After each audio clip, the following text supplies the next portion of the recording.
Ooh. Wasp. Yellow jackets.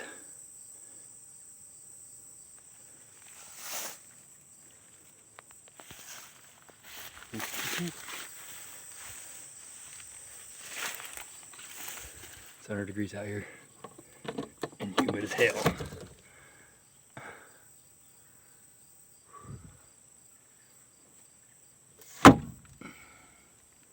This car's been setting since 1977, spring. In this spot since 2003, another spot since 1977.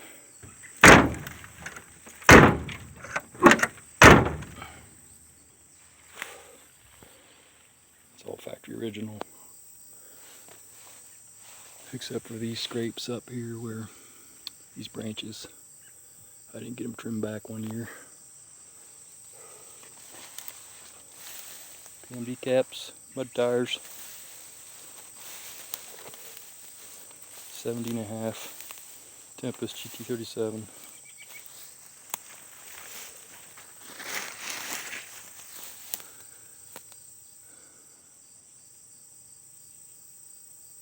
Got a 79 plate, but it's never been registered past 77 of April, according to the registration I found in it, along with the Pontiac historical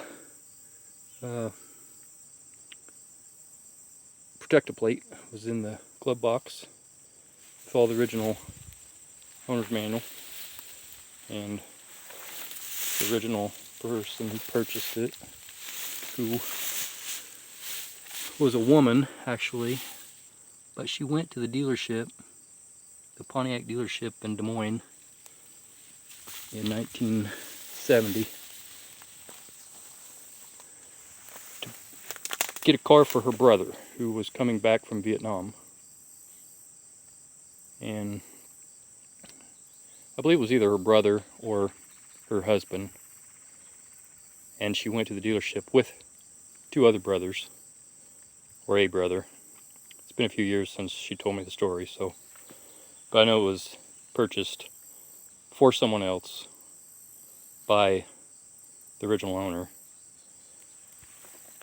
so he could have a car to drive when he came back from Vietnam. And then her brother that went with her influenced her to buy this car over everything else that was there at the dealership in Des Moines, at the Pontiac dealership, Sumter. And then he sold it to another guy, a friend of his. And from there, I don't know what happened to it. I just reading the car is in spring of winter of 1977. Hence the snow tires on the back of it. And it's a 3-speed manual.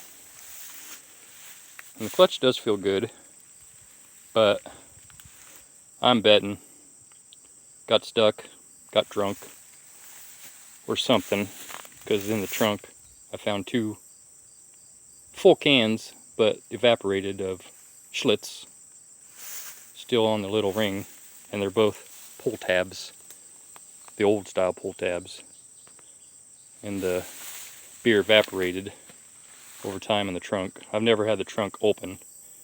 I've taken everything out from the back there because it is missing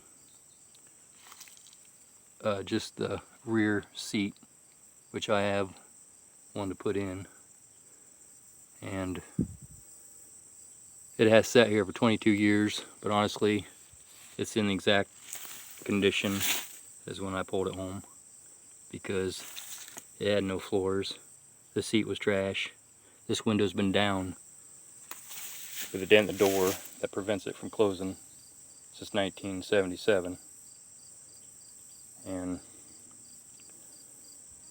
I contacted the original owner through the paperwork and all that about 4 or 5 years ago out in Arizona, a retired lady in her 80s.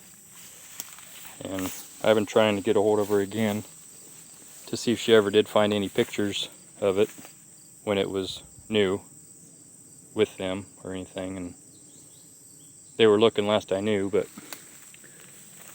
I never did hear back from them. And time went by, life rolled by, and I can't find her number. And all the people I call, her or related to her, say it's not them now. So I've lost contact with the original owner, which only bought it for her brother or her husband, like I said, as they were returning from Vietnam.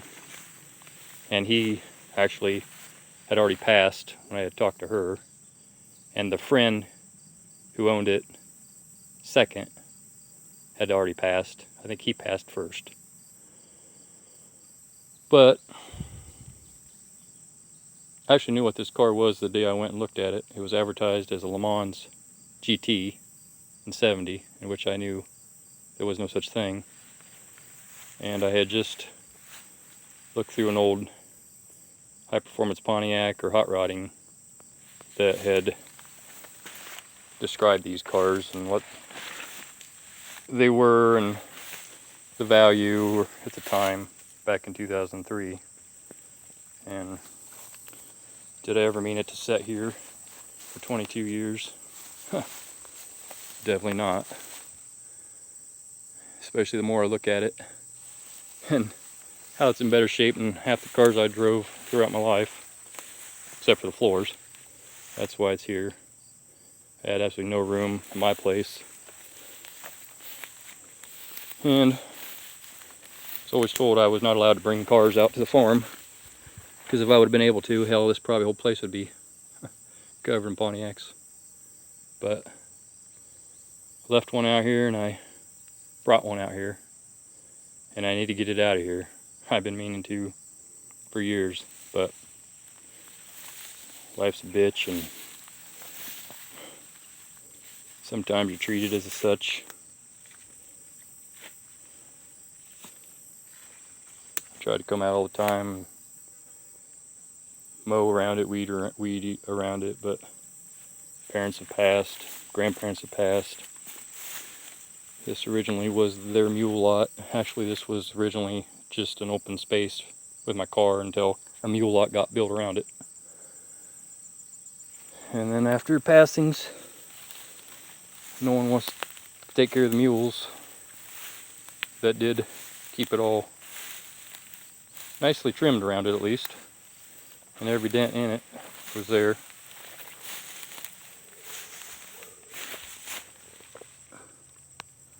I think there's been people out here looking at stuff and don't know what these scrapes are and scratches.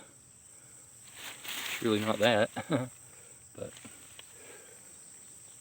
animals, I mean, if I had a shop to put it in, it'd be in it. And 66,000 original miles on that 350. And unfortunately setting with open spark plug holes for, ooh, look at that snake skin. Oh boy, is that a big snake skin. Wow. Good thing I kind of like snakes, but the mice kind of like this car. Unbelievably, there's actually antifreeze in the bottom of this. And I am here to attempt to spin this thing over. I'm not interrupted soon, and I hear a car coming, which means I'm about to be interrupted.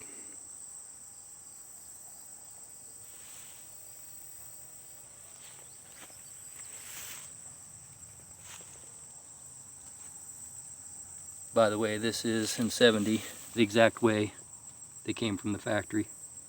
A Tempest metal call out with the decal underneath it.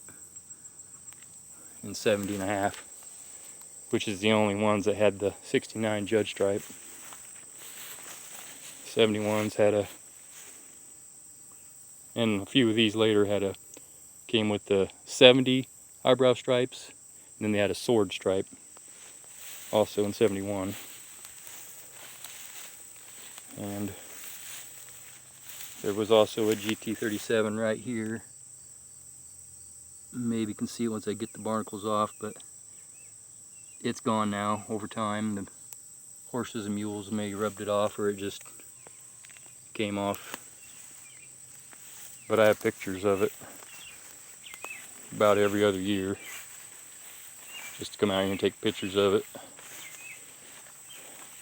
I know that tree was that big because I've been away a while, and the barn used to be right there, a huge barn.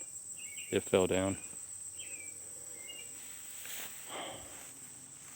Well, see what I can do.